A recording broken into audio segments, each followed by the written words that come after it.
Dear listeners, please listen in to this important interview with attorney Ralph Randazzo as he discusses the issues of elder care planning, the challenges associated with that, as well as the importance of designating a decision makers for elders who are single, divorced, widowed, or have no children. Please listen in. Thank you. Okay, welcome, Ralph. It's really a pleasure to have you here. Thank you for agreeing to share about your story and your experience working with the elders, specifically LGBT elders. So please share with us a little bit about your background. Thank you, Harlem. I am happy to be here. I am an elder law and estate planning attorney. I've been practicing for approximately 30 years. I consider myself very fortunate because at the time I went to law school, I actually wanted to be a securities lawyer or work for the State Department. And I went to school in Washington, D.C., and when we were looking for our first jobs, I secured an offer from the Securities Exchange Commission, and I secured an offer from the Legal Aid Society. And the decision to accept the job at the Legal Aid Society angered my professor of securities law, but it changed the course of my life because it led me to direct work with people. And my practice as it's developed, I work with my sister. She went to law school to become an elder law attorney, and she's actually my partner, but she started our firm in New York, and I moved back from DC to join her. And I've just been very fortunate to now have 30 years of working with real people on real problems and, often creating something positive out of a difficult time or helping families and individuals work through the many challenges that face us as adults and as aging adults or as aging caregivers to other people. Yeah, that's terrific. Thank you for sharing. And I think that there's such a need for the service you provide. And thank you for providing that service and serving the community, because I'm hearing that disparities in services specific to elder care and elder care law, it's overwhelming. And they're sort of falling through the cracks in the system in many different respects. So you started off with at legal aid, and what led you into elder care? You did mention your sister. Yeah, she started the path because it was what she wanted to do. My practice in DC was more of a generalized practice where the firm I worked for allowed me to engage in any practice I wanted. So initially I did some estate planning. It was the mid-90s, and there were a lot of gay men dying from AIDS. One of my mentors led me to an AIDS clinic where I did wills for people who had been diagnosed with HIV or AIDS and planning for them, addressing immigration issues. And that led me to a lot of work around the issues of dying and the needs people have in the process of dying. After about 6 years of that practice, I joined my sister in New York. And again, I developed my own practice alongside her with a lean or at least some attention to elder law. Because my position is, though I use the words elder law attorney, I use my elder law planning skills in planning I would do for any individual. Because the issues of elder law really have to do primarily with the issues of long-term care. And the reality of human life is we don't know when we're going to need that care. I could be my 58-year-old age and have an accident or injury that's going to require I need long-term care for the rest of my life. If I'm in a relationship, I want to be able to protect my companion, my spouse, my children, if I have children. Or if I'm not in a relationship, I want to make sure that people I trust can manage my care and provide for me in the eventuality that I can't do it for myself. And that could be something as simple as a car accident that puts me out of commission for a couple of months. It could be something more severe. I just had a situation with one of my own best friends who had lived in New Jersey and was in a civil union there. And he and his partner split up very amicably, and he moved to Florida. The day he and his partner finalized their separation, their what's the equivalent of a legal divorce, the termination of a civil union, he called his former partner and said, "Oh, I just wanted you to know I have this problem with my leg. I'm going to the hospital." And long story short, he developed a deep vein thrombosis, was not hospitalized, was sent home, proceeded to have a stroke, was hospitalized for a longer period of time. During this time we were speaking, and he confirmed that he wanted me and his partner to be his health proxy, but he had moved to Florida. He had just terminated his marriage. So now the next person in line to legally engage in his decision making was his mother, who's 85. And he said to me, "How can I quickly get these documents?" And I drafted something, a Florida healthcare proxy for him, which before he could sign, he had another massive stroke and was hospitalized. Ultimately, he died within 10 days. Fortunately, we are very close with his mother, and she supported our decision making and worked along with us. But that doesn't have to be the case. In his case, he also has a sister who is a very religious woman, has very different beliefs about how he should have been cared for, and she clashed very aggressively with his mother. If that woman, his sister, had been in charge of his health care, he would probably still be alive on a respirator in a hospital or nursing facility somewhere far from his friends and far from the life he wanted for himself. And that's all because he didn't have a healthcare proxy. He didn't have a power of attorney. So if he had lived, a guardianship would have been necessary for him. One of the greatest deficiencies is just people finding access to the planning that they need. Yes.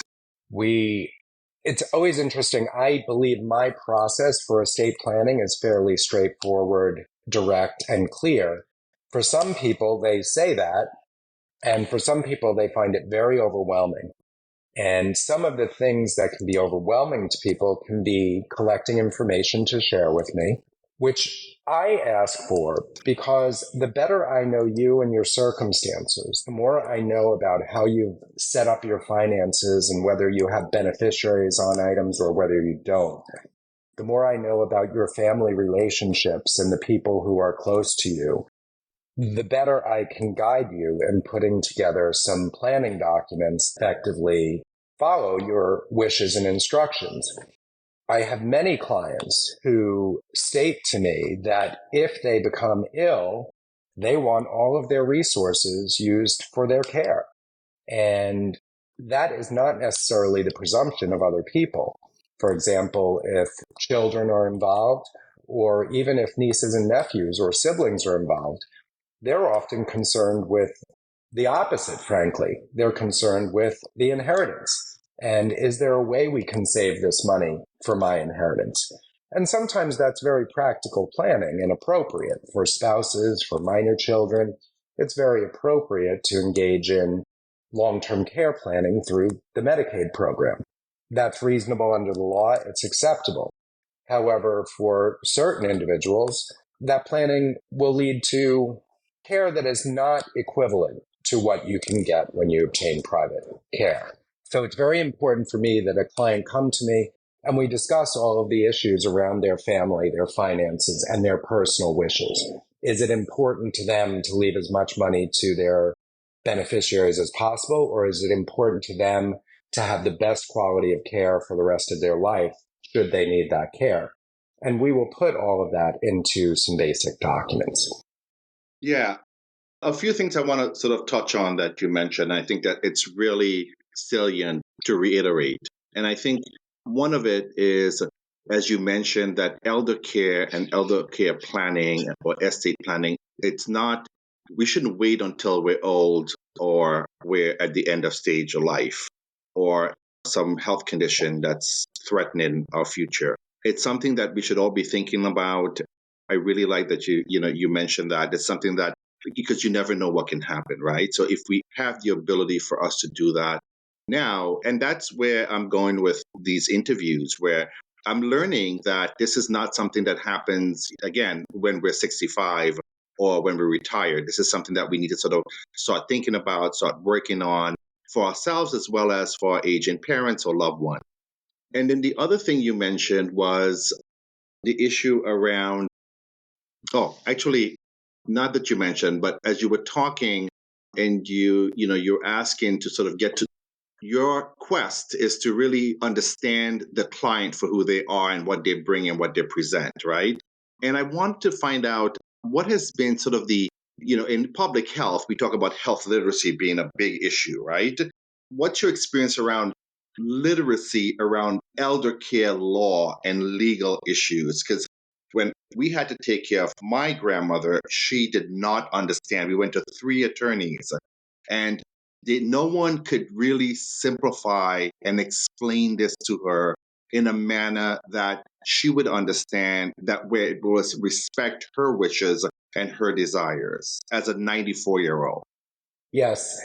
I think literacy around life and estate planning generally is very poor across the board in all communities. I think if we really thought about it, every 18-year-old needs a healthcare proxy and a power of attorney.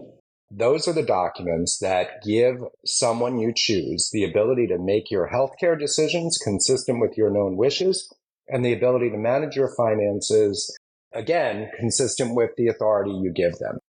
So that many people who are young don't think of these issues. I have some GLBT clients who do think about these issues, and that's usually connected then with a very strong estrangement from a family. So in other words, when a GLBTQ person is kicked out of their home for who they are, I've had several of those clients who come in very young and they want to establish trusts, they want to change their names, they want to make sure that family never knows anything about them again and protect Wow. themselves so that the law would never force anyone to contact that family. So that's the only young group I see working on that are really the people who they've been kicked out of their family, usually brutally, and they want to make sure that family can never control them again or affect them again. But for everyone who's over 18, we go to college, we get a job, and we don't think about the issues. Well, okay, now I have this health insurance plan. Who's going to be able to access it for me if I'm unconscious? I've rented an apartment. I've got a little bit of savings.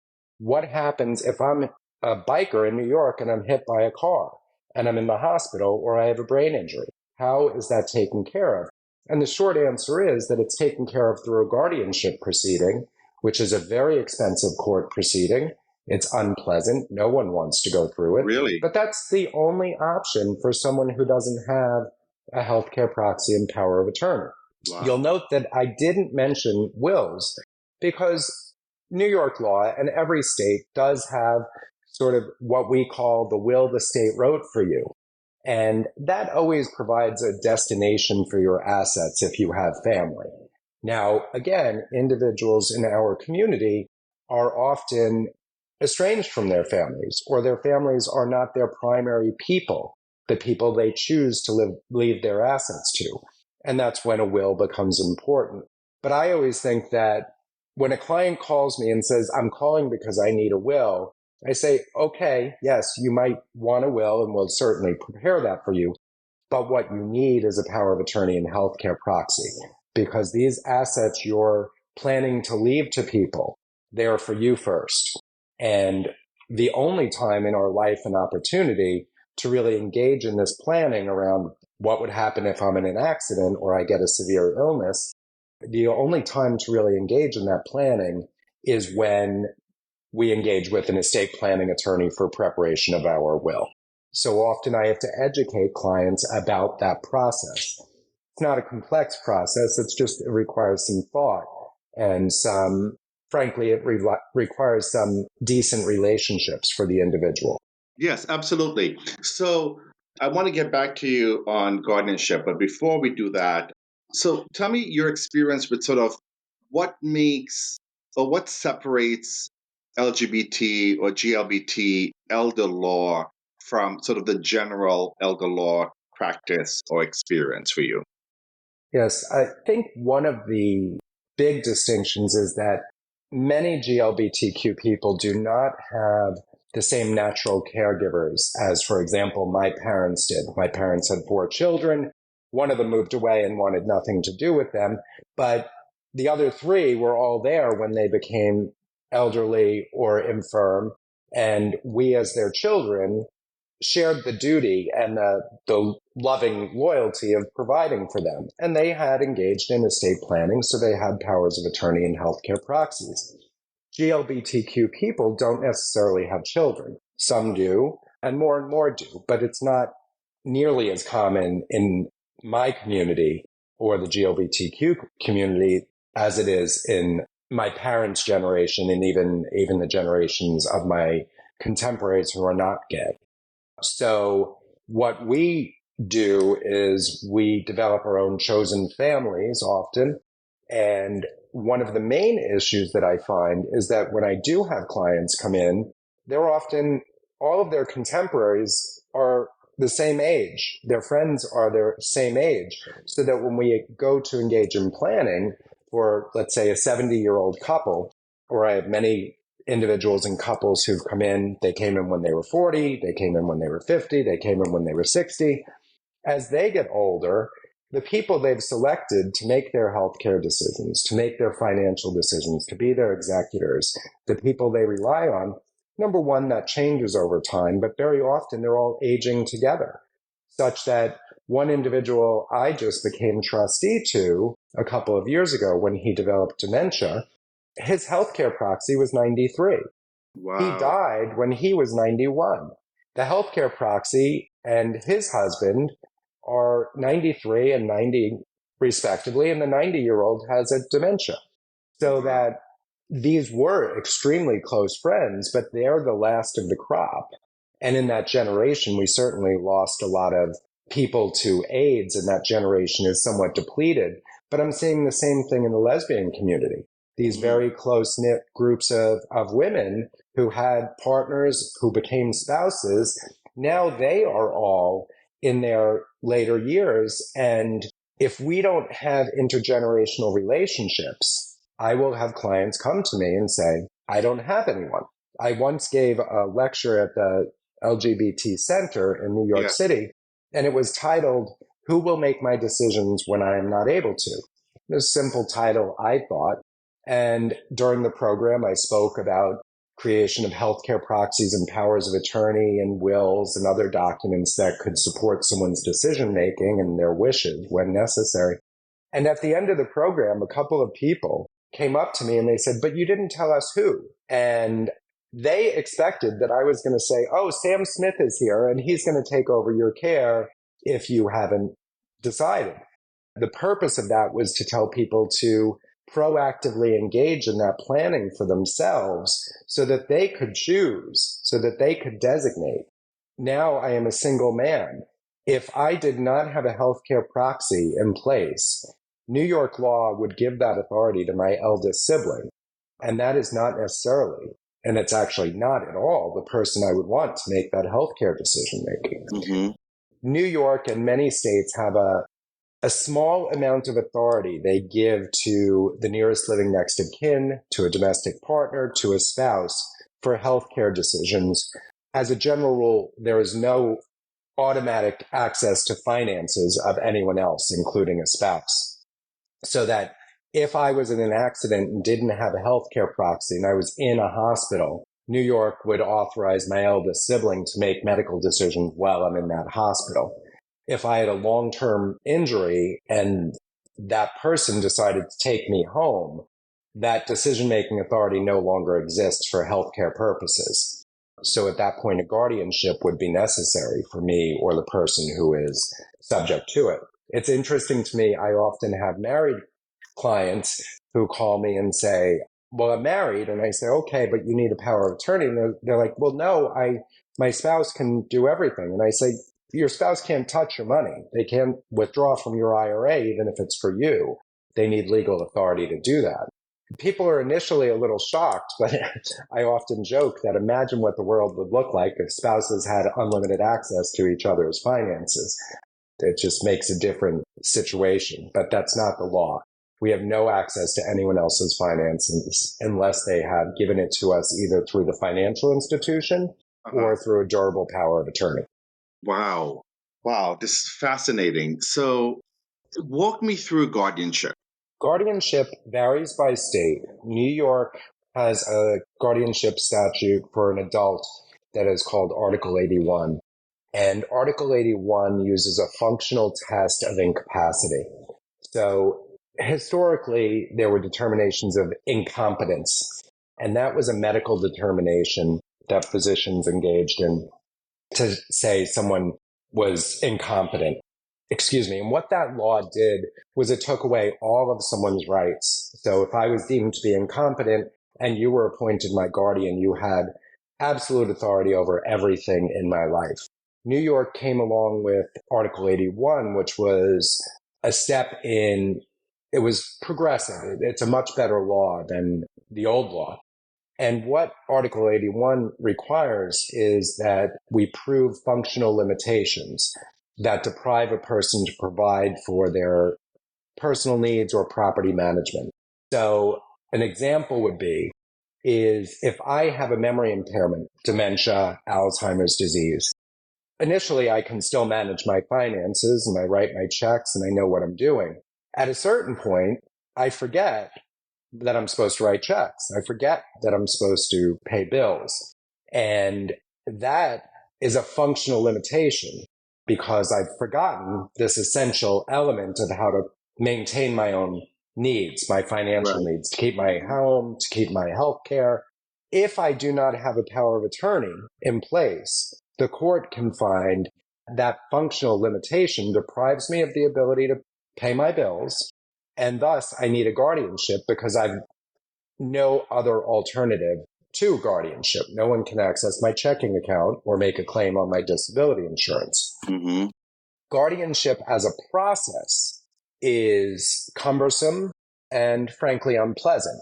New York's guardianship law requires that if I am seeking guardianship of another individual, I can be the petitioner, and New York law is general about who can be the petitioner. It's really anyone interested in the health or well-being of the person. So it could be a neighbor who's friendly with a senior. It could be adult protective services. It could be an adult child. It could be a close friend who initiates the guardianship. Mm-hmm. And I'll give an example of a niece who was very close with her uncle, and the uncle had developed dementia and wasn't providing for his needs. And he had some children, but the children weren't really stepping up. They were saying, oh, he's fine, he's fine. And my client observed in the household that he was eating rotten food. He was getting sick from eating rotten food. He wasn't paying his bills. He was not taking care of his basic needs. So in order to initiate the guardianship for him, we had to prepare a petition by her that outlined all of these facts. Again, no medical information. It outlined he is eating rotten food because he no longer has the ability to determine the difference between rotted food and healthy food. It outlined that he was living in squalor, though he had money, because he no longer knew how to clean or had any sense that this is something he had always done. And we submitted that petition to the court along with a document called an order to show cause. And the judge reviewed the petition. She said, okay, this looks serious. And she signed the order to show cause, which we then had to serve on him, on all of his children, on a person called a court evaluator, and on an attorney the court appointed for him. So first of all, he received this petition, and because he didn't have short-term memory, he got furious about it. He said, of course I do all this for myself. Everything's fine. He was living in that world that dementia often creates, where we think everything is fine, but on the outside, anyone who knew the individual knows this is not how that individual lived when they were well. But it also, the legal requirement is the court appoint a court evaluator, and that's a person who goes out and interviews everyone, meets with the alleged incapacitated person in their home, sees what their circumstances are. Is everything as beautiful as they're saying verbally, I'm fine, or are there deficiencies there? And this court evaluator, it's a court appointment, and usually they are attorneys, though I believe they can also be social workers under New York law. And that person generates a report for the court that says, I met with all these people, and this is what I learned, and this is what I observed, and this is what I think the facts are, and this is what I think the court should do. These are my recommendations. The court simultaneously, in most cases, appoints an attorney for that person. Because if I am asking to take away this gentleman's rights and give the ability to make his healthcare decisions to my client or someone else, or the ability to access his money and spend it to somebody else, that's a very significant infringement on my personal liberty, or his personal liberty in this case. So the court appoints an attorney for them, and that attorney's job is to advocate for whatever their client is saying. So in a very early case where I was appointed guardian, the court was faced with a woman who did not have even 10 seconds of short-term memory. She would constantly say, "Who are you?" And you'd say, "I'm Ralph Randazzo." "Who are you?"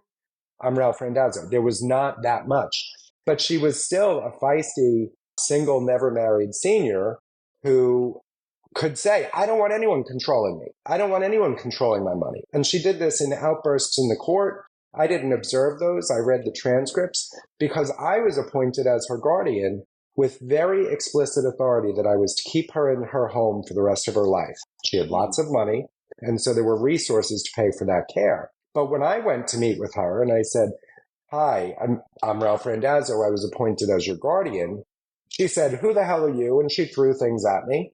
And I was under court order to keep her in her home. So I left a home health aide with her. She knew how to dial 911 and she dialed it repeatedly. She would open the window and scream to the neighbors, "Help, I'm being held, help." She had no short-term memory to know who we were.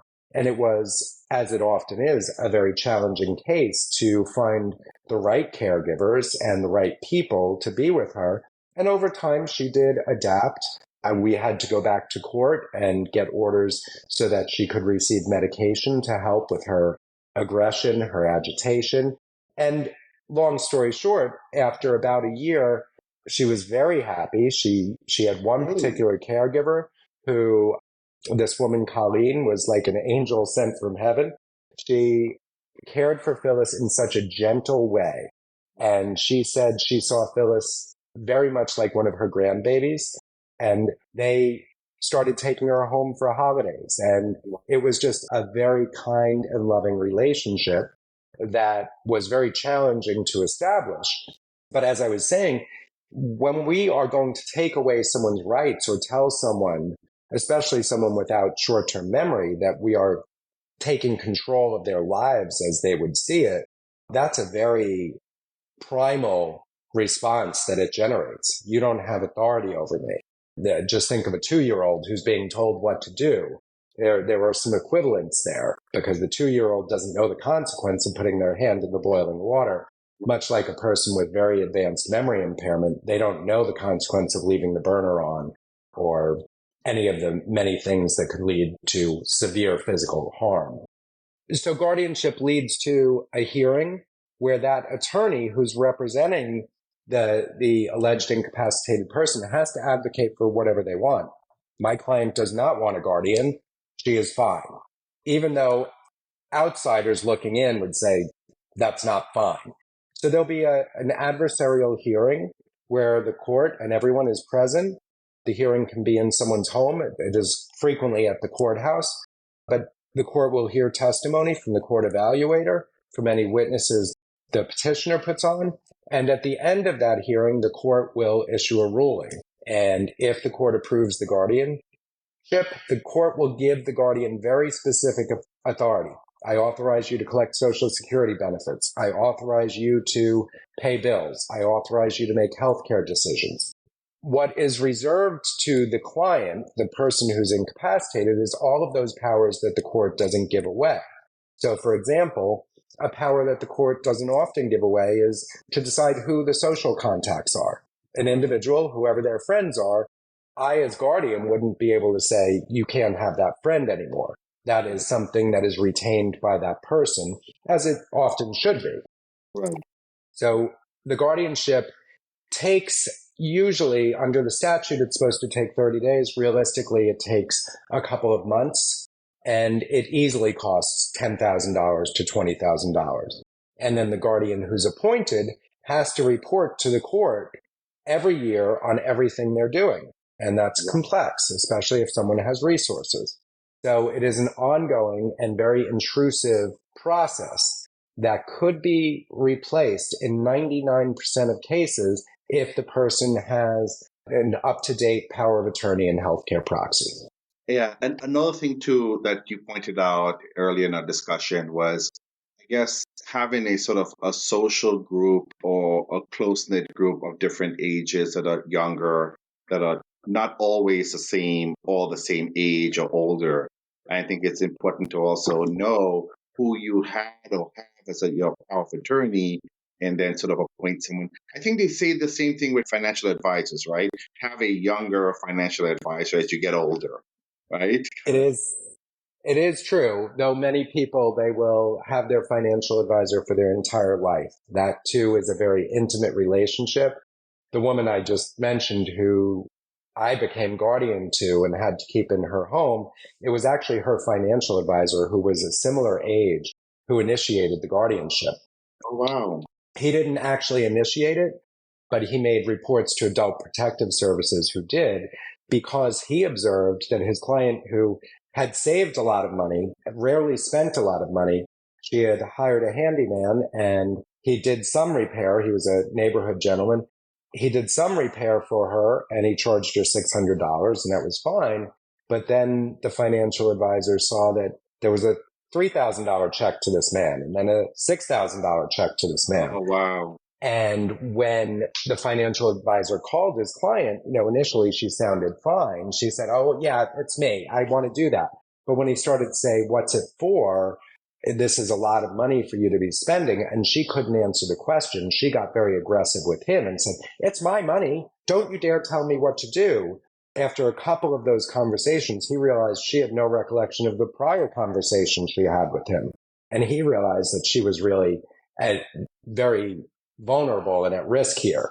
So it was, and that's the way the guardianship law works. Pretty much anyone can initiate it who has a concern about the welfare of a person who is showing these functional limitations and putting themselves in harm's way.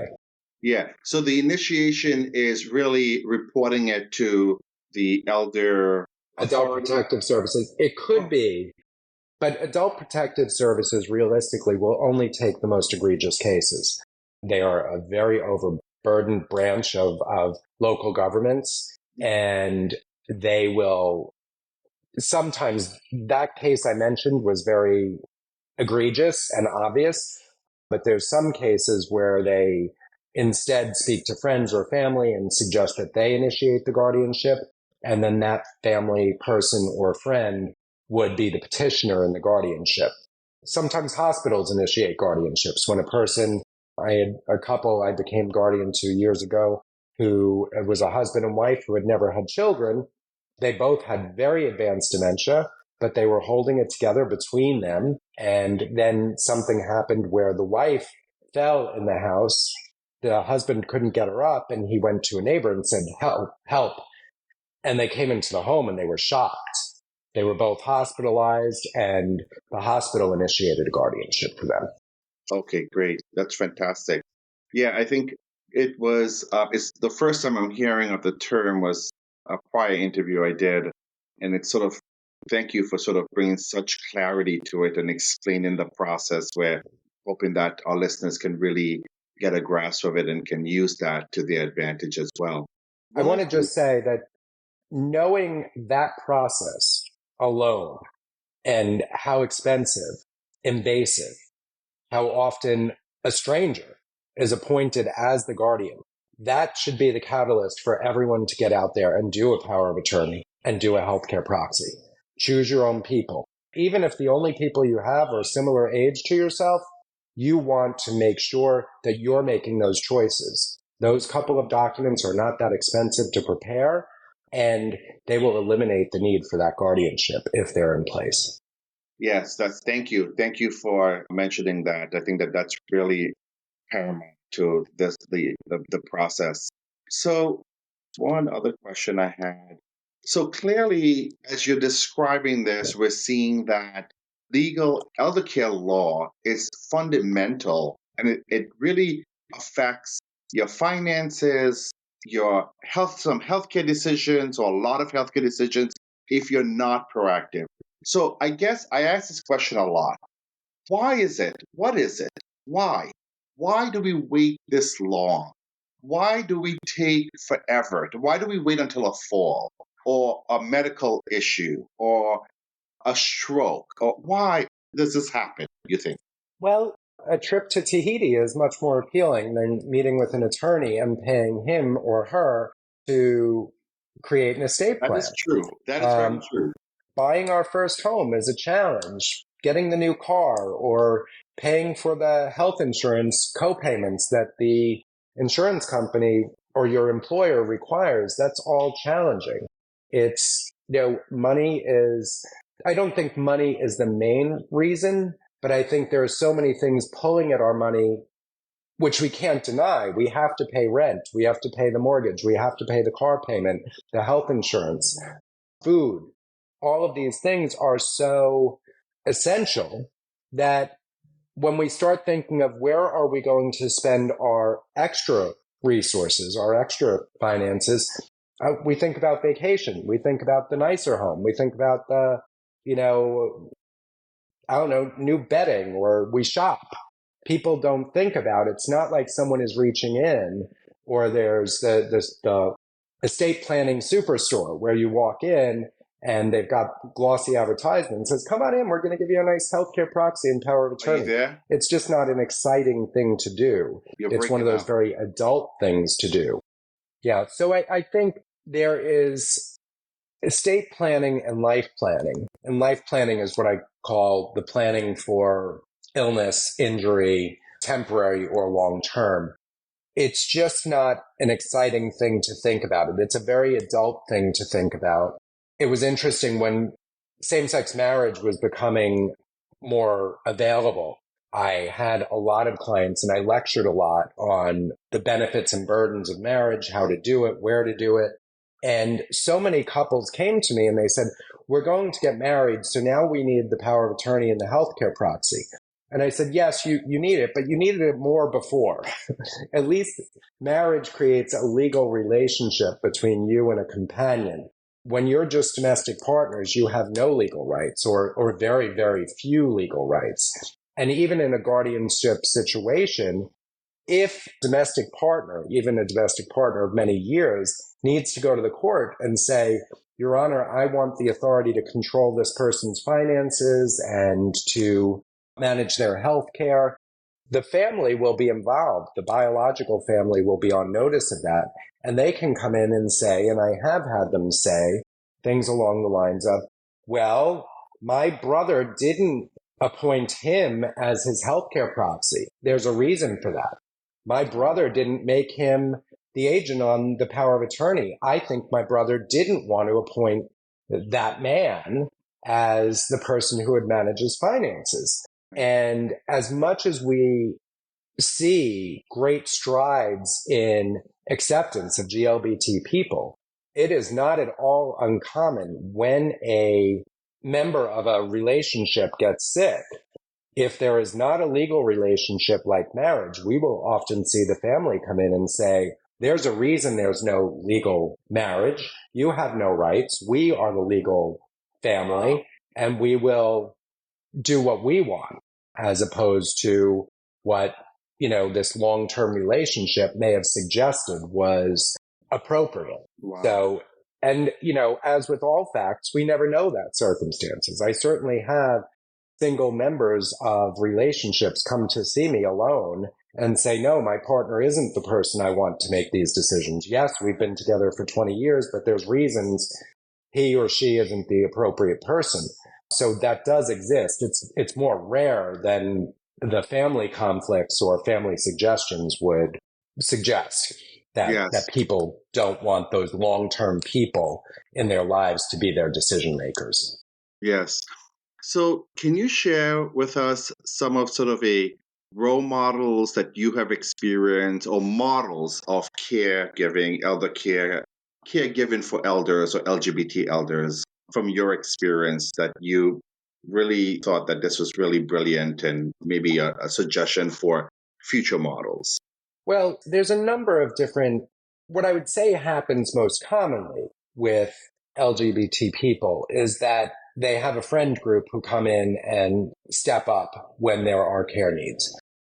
Some of my clients have significant assets and they've invested in continuing care retirement communities where they move to. And that is actually a very excellent model. There's a place called Kendall on Hudson where I have several GLBT clients who have moved there. And a continuing care retirement community is a model where a person buys in, either a person or a couple, and you can buy into a very fancy 2-bedroom, 3-bedroom home for $800,000. And then you pay a monthly maintenance fee. And one example I have from a couple of years ago, the monthly maintenance fee was $7,200. Very large maintenance fee. But what it provides is it provides certain meals, clubhouse, luxuries, housekeeping, landscaping. But the bigger thing it provides is that if one of those people in that relationship or the primary person, if there's only one, needs assisted living, they automatically move to assisted living, get all the assistance they need, and then the fee doesn't change. If they need nursing level care, they automatically move to the nursing home, and that $7,000 fee stays exactly the same. Wow. So it's a very nice model for people with means. There's a new one that has opened it's on one of the SUNY campuses, and I'm blanking on the name right now, which one. But it's an excellent model because it is in a university setting. And that means there are students around and young people. And one of the things that I find in my practice is that, and this is true of all, I think most people, is that, when we're little babies, we have a very small little world. It's a crib, and then that expands to a bedroom, then it expands to a house, to the world. And then as we get older, that world shrinks back again. We're traveling around the globe, and then we hit our, 80th birthday, and we decide, okay, I'm not going to travel internationally. Then we reach the point where we're not going to travel in the States. Then we're not going to leave the city. Then we're not going to leave the apartment except to go to a medical appointment. And then we're not going to leave the bedroom. Right. So this world sort of shifts in and out. I do find that people with intergenerational stimulation, people who are seeing young people who have friendly visitors who are younger, bringing something different into the home, they do much better.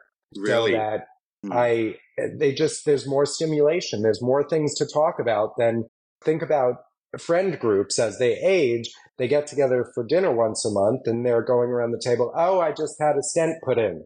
Oh, my knee. I need to have my knee replaced. Oh, there might be something exciting about someone's dating somebody new. But as we get older, some of the negativity of our just human aging becomes more central than the person who just, got a new job singing on Broadway or a new anything that's exciting or just went on a great trip. Different generations can bring in that information and that stimulates, and it can stimulate an older person to say, oh, I remember when I went to Rome the first time, and it draws them away from the darkness that aging can become. And I think it becomes that very blindly. I don't think people intentionally want to discuss everything that's wrong with them. Right. It's just, I saw it in my own parents. It was more about the illnesses and the injuries than it was about the great trips they had, and that's where, so intergenerational stimulation is wonderful. And I see these friend groups in New York City where there's someone who steps up to caregive, and they are, in some cases, younger people. That can create some family concern.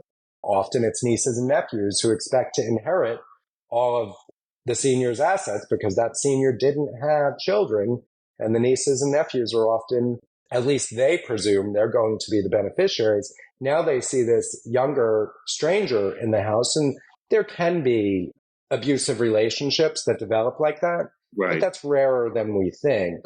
And this younger person often just steps in and starts helping. And that's perfectly natural and good and quite helpful. But that's not available to all people. So that with some people, if they come to me, we will come up with a model of someone to manage their finances and someone to manage their health care, but we'll also be very explicit in the documents that that person they're appointing has the authority to hire geriatric care managers, someone to monitor the household, has the authority to hire home health aides, has the authority to hire healthcare professionals, so that the money can be spent. And again, this is where money makes this so much easier. It can be spent on managing someone in their home and keeping their life and the stimulus of their life active. I had one client, the gentleman I became trustee to, who had the 93-year-old healthcare proxy. One of the things I did for him is I certainly hired a geriatric care manager, but I had someone bring him oysters once a week. That was his favorite thing. His face lit up for oysters, and his face didn't light up for much anymore. So the key is finding people and thinking about the things beyond the basic health care, because there's a lot more to life than keeping a human body alive. Right. And there's a lot more joy that someone can find if people are willing to look for it. So that is one of the models. But I'm aware of a program someone's trying to develop where they get people to donate their houses to a charity in exchange for the absolute right to remain in their house for the rest of their lives. But the program proposes to put younger LGBTQ people into the home as caregivers. And this will potentially solve two problems. One is the housing crisis among younger people, the inability of them to find affordable housing, and the loneliness and isolation that so many seniors experience. Very often we see that, someone just retreats into their little world. Yes. And doesn't go out anymore, and they fail because they're not getting stimulated. The Medicaid law has actually long recognized that having a caregiver child in the house, because the Medicaid law refers to them as a caretaker child, and they do need to be a child.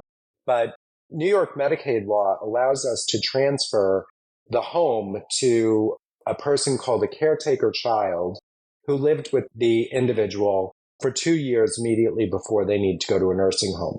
So that means if I have a child and I have $1 million home and I'm getting older, if my child moves in with me and lives with me for 2 years and then I need a nursing home, that $1 million home is an exempt transfer to the child.